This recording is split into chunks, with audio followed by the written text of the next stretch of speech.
Hi. So this will be a short lesson on Carcassi's Andantino. It's the first piece in his guitar method. It's actually the real piece that I learned on the guitar when I was a child, as I was teaching myself out of Carcassi's guitar method. In fact, I still have that book from the early 80s when I was teaching myself out of this book. And it's the very first piece in the first section of the book, as he introduces the key of C major and he gives a scale, an exercise, a prelude, and then this Andantino right away. I remember being very proud of myself for being able to play a piece like this, because it sounded to me like an actual guitar piece. So I've been playing it ever since. I'd like to give you just a couple of pointers. Of course, there's different ways to practice this song, different ways to approach it. But I'll just give you a couple of ideas here and there, just in case you're learning it. I would suggest that you start with the right hand and make sure it's relaxed. Make sure the fingers are relaxed, nothing should be tensioned there. No pressure, no tension. And just start by identifying the finger patterns that are happening there. For example, in the very beginning, you have the thumb on the 4th string and the middle finger on the 2nd string, and then the index finger playing the G string in between. So if you take your left hand off altogether, that gives you this pattern.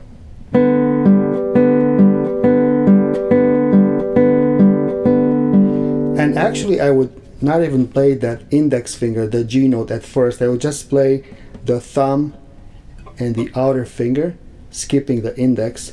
In other words, playing the parallel melody notes, so to speak. So the first pattern there would be thumb on the 4th string and middle finger on the 2nd string, blocked like this.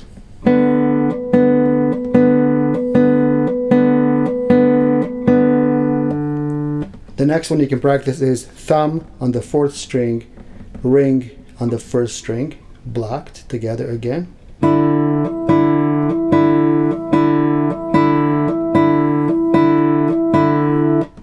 And then the next one you can do is thumb on the 5th and ring on the 1st.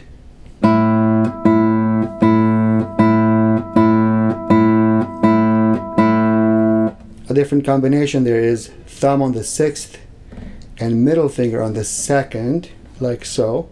I don't know if you can see in the video, but I'm actually doing what's called planting the fingers.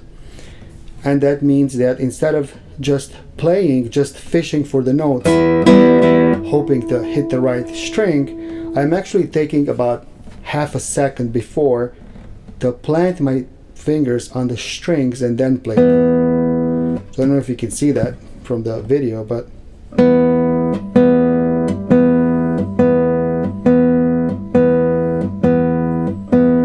and then you can go ahead and add the index finger in between. So you go back to the first pattern, so you have something like this.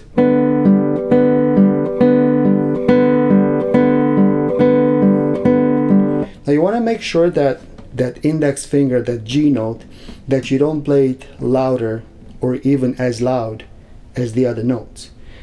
So don't play it like this. It should be much quieter than the other fingers, because that G is simply just a repeating note that provides some basic harmony. So you should play it much quieter, almost like an echo. Something like this.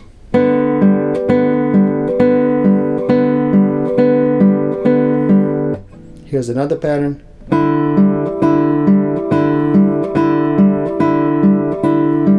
Here's the next one you can do.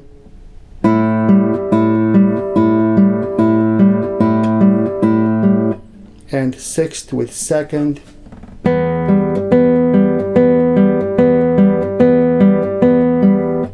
And so on and so forth. And in the second section, you can again do just the right hand fingers. You have this. So you take the left hand off, you end up with this. So skipping that thumb, which plays the G now, just go ahead and plant your thumb on the G string and not play it, don't play it, and just use these two fingers. play even notes. And then you can add the thumb in there as an echo.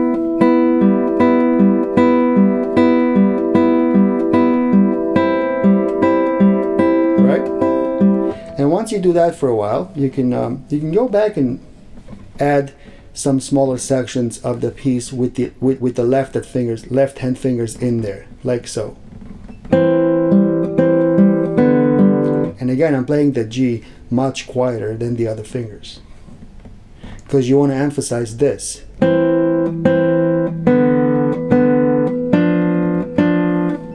Right? So here it goes.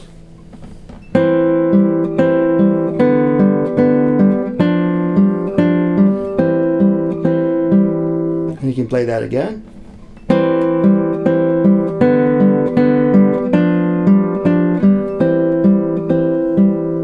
And so on and so forth. The second section also.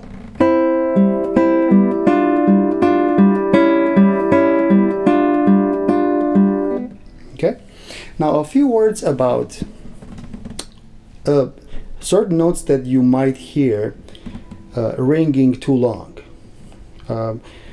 For example, for instance, at the end of the first section, when we play this, that G is still ringing. When you play that last double C, you can still hear that. So it's still there. So what I do with that is I use my index finger. I don't know if you can see that. I use my index finger to muffle that G right away, like so. Keep your eyes on my index finger.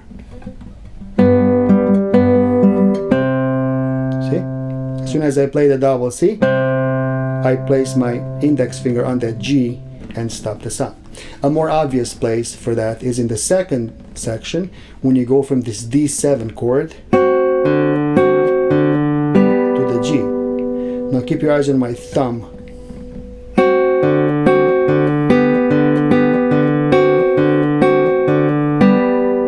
See, as soon as I play the G chord, I quickly move over to the D string and muffle that sound.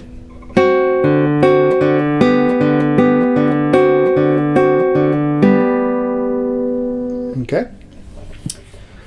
Alright. I think I'll play another run through for you. Here it goes.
Alright, a few words about small mistakes that happen here and there, such as little slips of the finger here or here. I mean, if it's a big mistake, you should stop and fix it, repair it.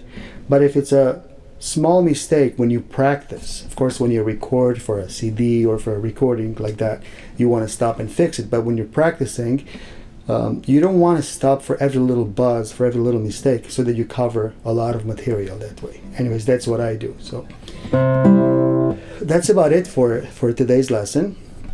If you have any questions, please feel free to write me a comment below. Also, please like and subscribe. I would really appreciate that. And if there's any lessons, any pieces that you'd like me to cover in the future, you can make a suggestion at the bottom. Thank you for watching.